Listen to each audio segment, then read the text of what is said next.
Ibu kota Nusantara merupakan simbol Indonesia sentris.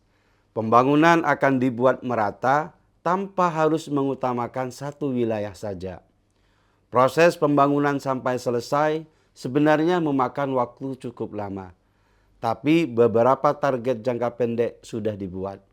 IKN bisa digunakan untuk upacara Agustusan tahun depan. Untuk itulah proses pembangunan IKN dikebut siang malam. Tampak gedung-gedung utama sudah terlihat bentuknya, seperti kantor presiden, rumah jabatan menteri, bahkan hotel yang nanti digunakan di sana. Pendek kata, bentuk IKN yang awalnya adalah hutan industri, kini sudah mulai menjelma bentuk sebuah kota maju. Meskipun baru bangunan dasar, bisa dibayangkan nanti beberapa tahun lagi ketika IKN sudah dinyatakan bisa beroperasi penuh. Sebagai ibu kota negara, IKN bukan hanya untuk bangsa Indonesia. Masyarakat internasional juga mulai diperkenalkan dengan kehadirannya. Perserikatan Bangsa-Bangsa atau PBB melalui United Nations Economic and Social Commission for Asia and the Pacific bertemu dengan otorita ibu kota Nusantara. Kunjungan kali ini bertujuan mengarahkan pembangunan ibu kota baru tersebut menuju prinsip-prinsip pembangunan berkelanjutan. Dengan kata lain, pembangunan IKN akan memperhatikan kesejahteraan sosial dan kelestarian lingkungan. Langkah itu bisa dilihat dari proyek reforestasi Persemayan Mentawir dan pengembangan pertanian hidroponik di Kalimantan Timur.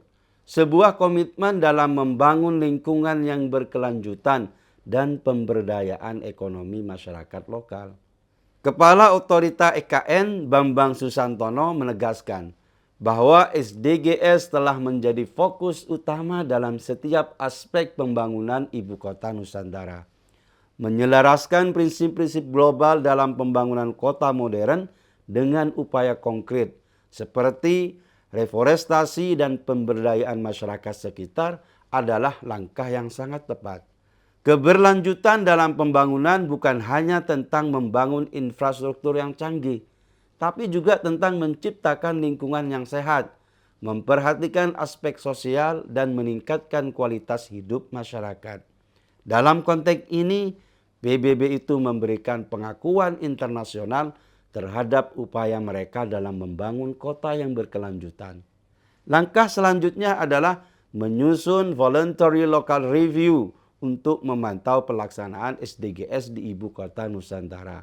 Adalah langkah yang sangat strategis.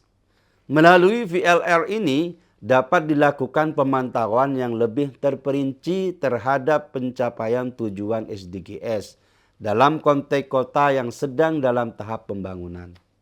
Partisipasi berbagai pihak dari PBB termasuk perwakilan dari lembaga dan badan internasional serta pakar-pakar terkait pembangunan berkelanjutan menunjukkan dukungan yang kuat terhadap upaya pemerintah dalam menghasilkan sebuah model pembangunan yang berkelanjutan.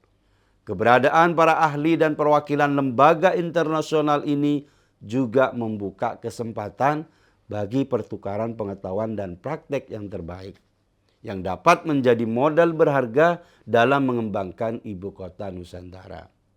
Namun, dalam mewujudkan kota yang berkelanjutan ini, tantangan besar masih terjadi. Proses pembangunan yang memperhatikan keberlanjutan membutuhkan koordinasi yang baik antara berbagai pihak terkait, termasuk pemerintah, sektor swasta, dan masyarakat sipil.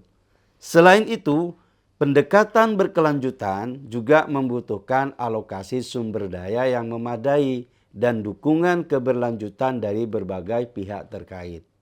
Adanya kehadiran lembaga internasional ini dapat membantu dalam memberikan bantuan teknis, memfasilitasi kolaborasi antar negara, serta memperkuat jaringan kerjasama untuk mendukung pembangunan yang berkelanjutan. Dengan demikian, kerjasama internasional yang terjalin dalam konteks pembangunan ibu kota Nusantara ini akan menjadi kunci penting dalam menjamin keberhasilan dan keberlanjutan dari berbagai inisiatif yang telah dan akan dilakukan. IKN adalah simbol Indonesia baru. Pengakuan dunia internasional terhadap IKN ini sangat penting.